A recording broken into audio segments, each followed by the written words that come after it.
It was real tight at first getting that out. I ended up using a PEX crimper to cinch crimp the stainless steel rings, and I put it on there like that and did that number. This one was super tight.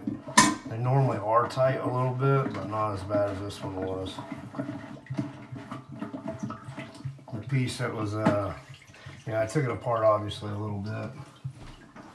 I got the handle assembly taken out, and then this piece I went to take the screw out and the whole thing and unscrewed, which is fine. This, you use this just to adjust it.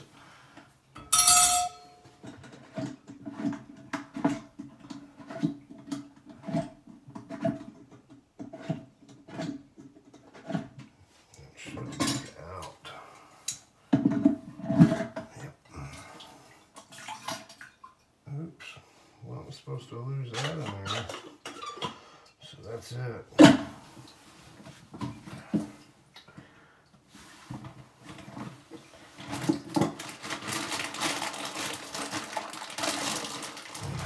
might have to fish that string out, or I mean spring, but and then you just screw your new one down.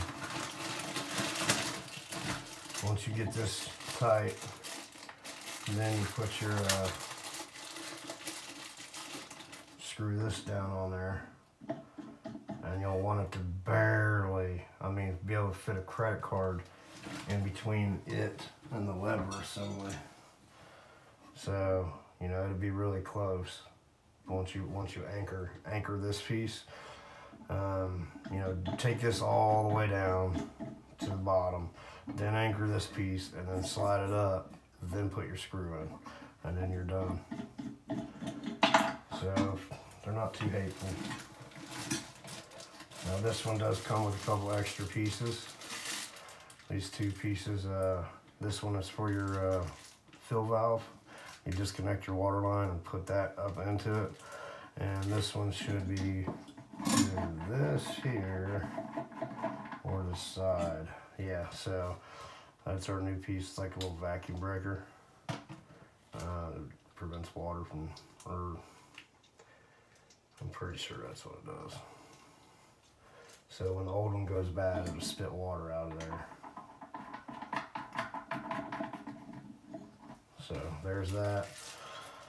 And again, where your fluid master threads would be, but instead we don't have a fluid master. So it's this line where your supply line connects under the toilet. You'll disconnect that, slide it up inside there, and then put your supply line back on. Hope it helps.